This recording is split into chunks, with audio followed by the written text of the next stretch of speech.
Ouh, c'est carrément une découverte ici sur nos ondes. La première fois qu'on le passe, on est très fiers. Et je suis toujours très fière que ça soit dans Tu prends l'apéro, puisqu'il est liégeois. C'est notre invité du jour. On l'accueille en studio, c'est Mundele Boy. Salut! Yes, salut, bonjour à tous. Ça va? Ouais, ça va Ouais. nickel. Ouais. Bon, alors, tu as sorti ce titre, donc c'est pour ça que tu es là aujourd'hui. Alors, tu l'as finalement, c'est un peu, je l'ai vu dans un article que tu m'as envoyé, un coming out, puisque tu faisais pas de musique avant.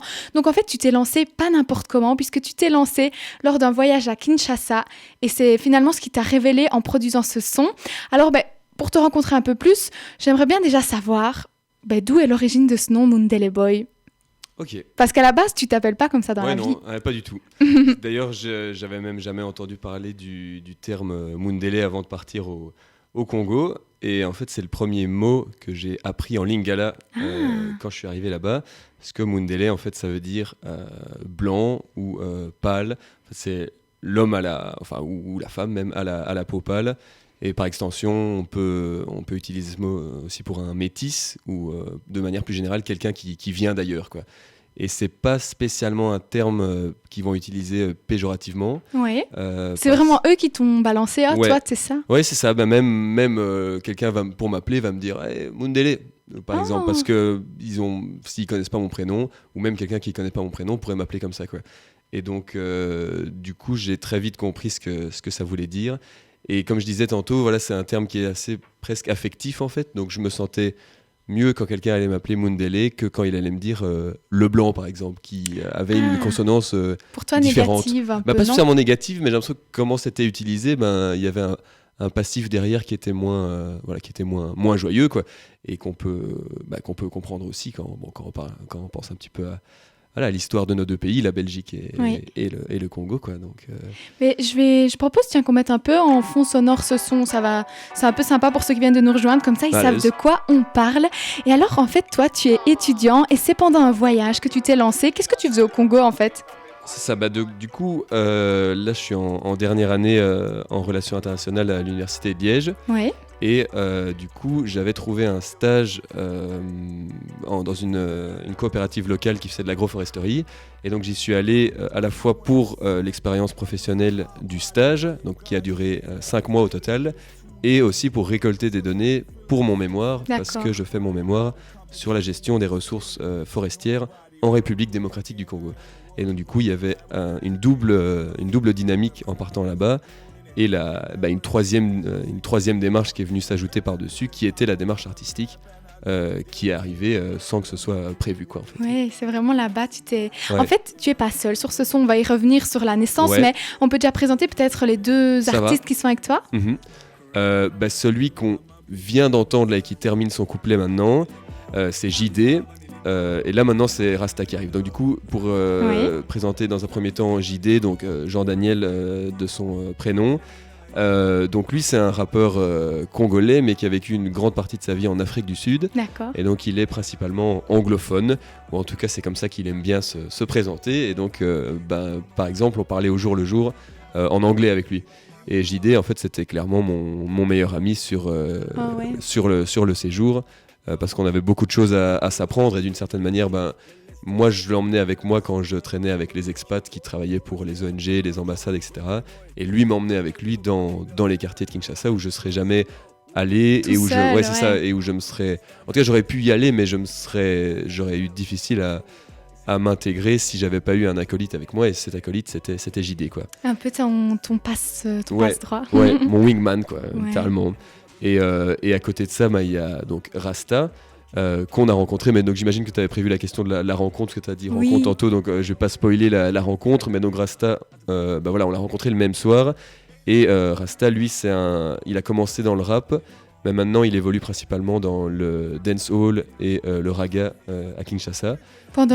Depuis de nombreuses années, ouais, c'est ça? Ça fait 8 ans là, qu'il est dans le monde de la musique. Donc un gars bien établi. Ouais, clairement, ouais. Et ça se voit aussi quand on marche avec lui dans son quartier, tous les gens qui le voient font toujours « Ngaman !» et lui il répond « Ngaman !» Et donc c'est un peu son gimmick. Et donc clairement, il a son petit fan club avec lui, clairement, et ça se comprend parce qu'il est vraiment d'un grand talent, parce qu'il évolue en différents en différents styles dans sa carrière musicale, quoi. Tu me donnes vraiment envie de savoir, vas-y, balance, comment vous êtes rencontrés en fait. Du coup, la question de la rencontre, c'est ça, c'est dans l'article que je t'avais envoyé, du coup, on étale un petit peu cette histoire de rencontre parce c'est ça qui fait un peu la force du morceau aussi, quoi.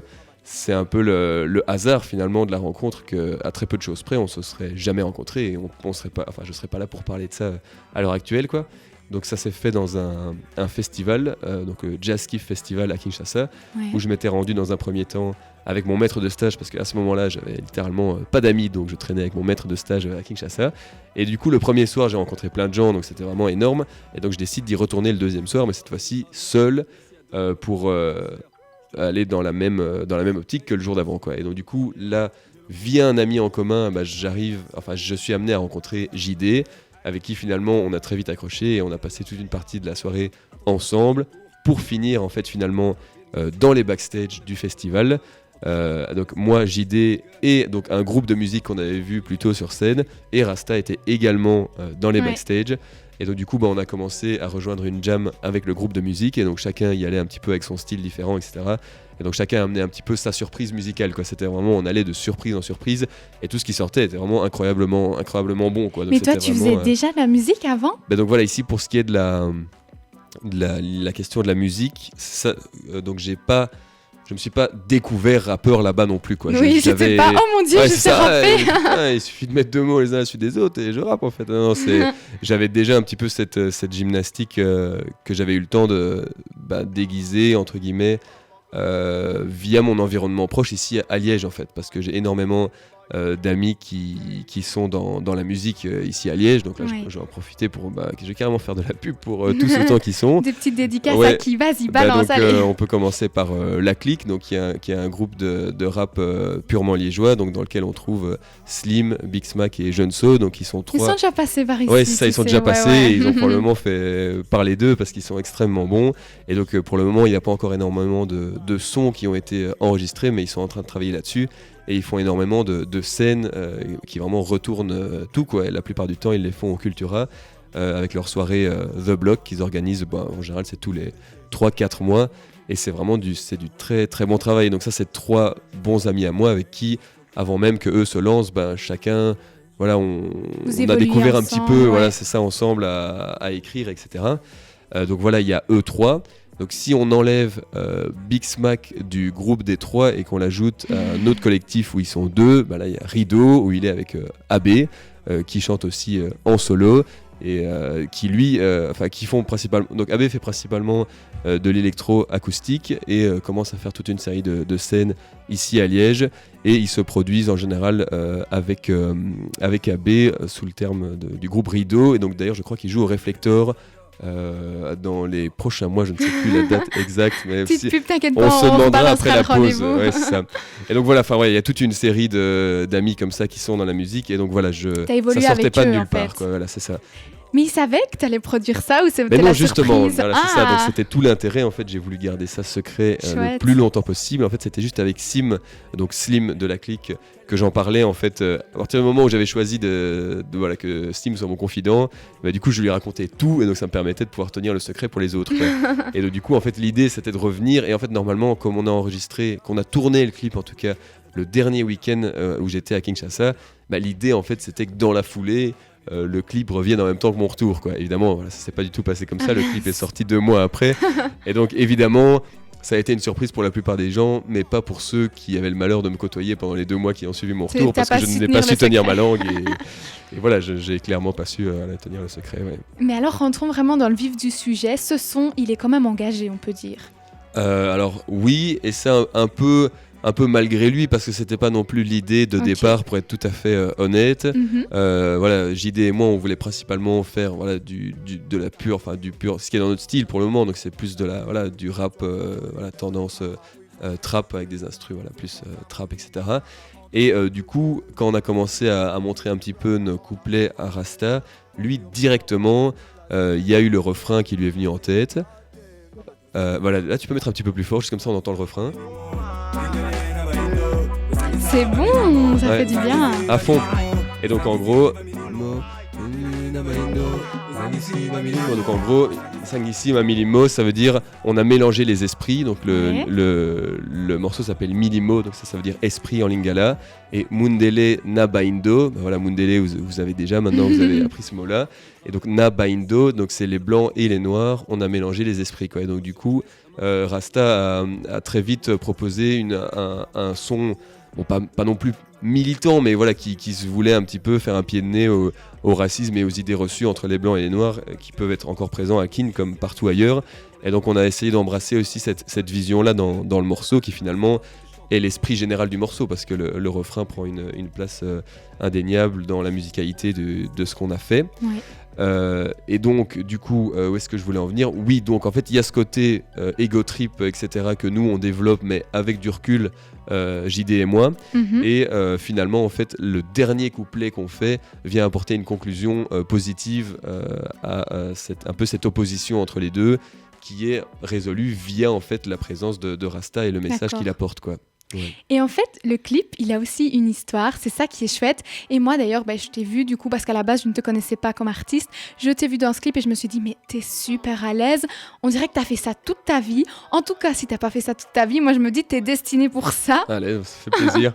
Mais en plus, donc c'était vraiment littéralement la première fois. Et en plus, c'est marrant parce que je me suis retrouvé quelques fois quand j'étais jeune...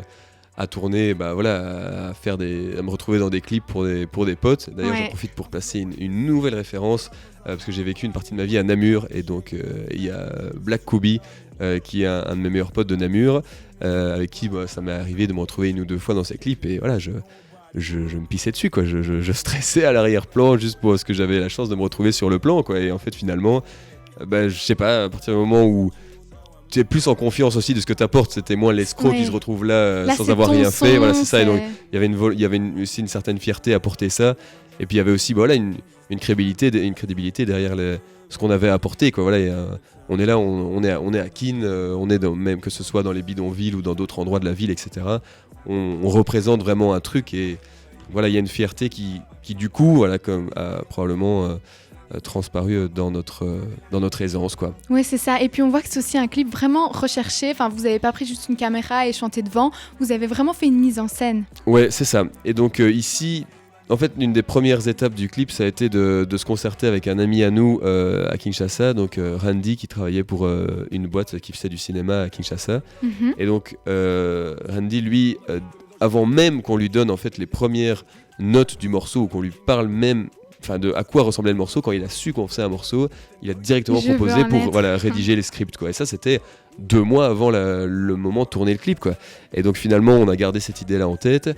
Et donc des discussions qu'on a eues, on a apporté ça un petit peu à Randy. Et voilà, à un moment, on s'est posé tous les trois chez Randy avec JD, et on a discuté pendant 3 heures de comment est-ce qu'on voulait tourner le clip et comment mettre ça en scène à travers un scénario. Maintenant, la partie scénario du clip est plus subtile, pour ne pas dire moins présente que les plans d'exposition où on kick entre guillemets de manière plus simple, parce que finalement il y a aussi l'aspect pratique et logistique du tournage du clip qui a été extrêmement compliqué, parce qu'on a tout fait sur 2 jours avec les agendas de chacun, et donc il fallait que les danseurs soient là à tel moment, à tel endroit, il fallait qu'on se déplace de tel endroit à tel endroit, qu'on filme tel plan, parce qu'on tourne dans énormément d'endroits, et donc il y a une série des plans de scénario qui sont malheureusement un petit peu passés à la trappe, quoi. Mais en fait, du coup, ça donne un petit peu ce côté plus easter egg caché, je trouve, à travers le clip, qui fait que en regardant le clip, quelquefois, du coup, on commence petit à petit à comprendre ce qui se cache dans le scénario. Et voilà, les clés un petit peu de lecture pour plus facilement comprendre ce scénario, c'est qu'on a 3 personnages qui de base évoluent dans des univers distincts et qui finalement vont être amenés à être rassemblés ensemble, quoi. Donc d'un côté, on a d'abord l'introduction de JD, qui lui est un peu, comme on l'a appelé, le ghetto Corleone, donc c'est un peu le chef mafieux qu'on imaginait un petit peu. Et moi, qui était plus l'espèce d'escroc qui évolue dans les bidonvilles, etc., et qui fait un petit peu de l'ombre, ou qui devient un petit peu un problème pour le business, ou l'influence ou l'image de JD, quoi. Donc lui cherche à m'attraper. Finalement, j'arrive à m'enfuir, Et ça, comment est-ce que je m'enfuis? C'est finalement en évoluant avec les gens du bidonville, et du coup qui vient un petit peu démonter l'idée que du coup, parce que je suis blanc, je ne suis pas pour autant intégré dans l'endroit où je suis. Et aussi l'idée que voilà, c'est moi qui me retrouve là, et JD qui est aux manettes près de la piscine, etc. Et finalement, Rasta, lui, arrive dans un troisième temps et vient un peu apporter ce message d'amour dont on parlait tout à l'heure. Et finalement, avec des paroles qui donnent à JD, qui sont laissées à interprétation, puisque finalement, on voit le plan, mais on voit pas ce qu'ils se disent, fait que finalement, on se rassemble tous les trois et qu'on décide de mettre nos différences de côté avec JD et de devenir finalement les amis qu'on était dans la vraie vie, en fait, quoi. C'est chouette quand on fait passer comme ça des messages en même temps. Moi, j'ai une dernière question, sauf si bien sûr tu retrouves des petites choses à dire, mais quel est le futur de Mundele Boy? Alors là, ça c'est une très bonne question. Parce que ici, donc voilà, je suis revenu, donc j'ai décidé de faire un stage de 5 mois, donc du coup j'ai sauté au-dessus des grandes vacances, et donc du coup de facto j'avais une année de plus dans mon cursus scolaire, quoi. Donc ici je me retrouve avec une année uniquement dédiée, en tout cas pour ce qui est de l'UNIF, aux mémoires, et ça laisse énormément de temps, quoi. Si, t'as du temps? Si, si, quand même. Je sais pas si c'est parce que je m'organise voilà, bien ou mal, mais dans l'absolu, voilà, j'ai du temps. Et donc du coup ça veut dire du temps qu'il faut savoir occuper, sinon on tombe vite dans une espèce de fainéantise et on a l'impression qu'on ne sert à rien, voilà, c'est ça exactement. Et donc du coup y a un petit peu de boulot sur le côté pour faire un petit peu d'argent en étant étudiant, mais à côté de ça c'est l'occasion de développer d'autres formes de contenu. Et donc c'est ce qu'on fait avec AB dont je vous parlais tout à l'heure de Rideau. Tu vas travailler avec lui? Oui, on a déjà travaillé, on a sorti un premier sketch sur Instagram. D'ailleurs, n'hésitez pas. J'ai vu, c'est celui que j'ai vu, c'est ça? Ouais, Sketch One. Là. Et donc, du coup, voilà, on revient à travers ce sketch, c'est un peu un sketch méta. Allez, si ça t'a fait rire, c'est cool.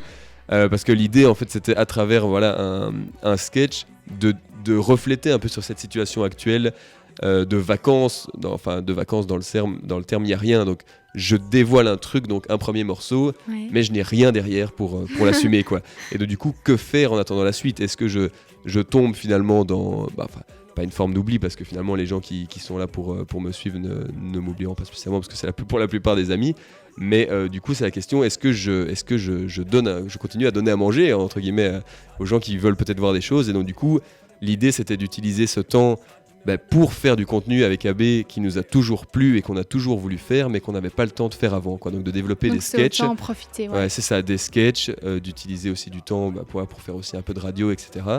Et du coup, nous, ça nous permet énormément de liberté, et tant qu'on s'amuse, c'est aussi le plus important, quoi. Et voilà, si on peut lier l'utile à l'agréable, et que ces sketchs peuvent pousser les gens à s'intéresser à la musique, et inversement les musiques s'intéresser aux sketchs, du coup on peut toucher différents publics, quoi. Ouais, sympa. Et donc du coup là pour le moment j'essaie de travailler sur des nouveaux morceaux pour ne pas non plus trop me complaire dans le fait de faire d'autres contenus et d'oublier ce pourquoi je suis arrivé dans un premier temps en tant que Mundele Boy, et qu'on a envie que la musique, de toute façon, donc on va entendre la suite. À fond, tu as intérêt à envoyer tes morceaux avec Inox. Ouais, c'est clair, je le ferai avec plaisir. Et puis voilà, pour ce qui est des contenus dont je vous ai parlé et qu'on commence à sortir, n'hésitez pas à les checker sur Insta. On peut retrouver tout ça où, donc si on veut suivre ton actu? Alors ici, j'essaie de passer principalement par Instagram et YouTube. Donc sur les deux, sur Instagram, c'est Mundele Boy, il y a juste un underscore entre Mundele et Boy. Et sur YouTube, c'est juste Mundele Boy. Et là, vous allez trouver la chaîne. Vous pourrez d'abord trouver la musique et ensuite la chaîne. Et vous abonner. Et envoyer mettre plein la petite d'amour, cloche, plein de les commenter, partager et compagnie. Vous savez comment ça va, quoi. Merci Mundele Boy d'être passé ici chez Equinox. On te souhaite du coup que le meilleur pour la suite. Et nous, on va s'écouter un petit, rien à voir. C'est Billy Gibbons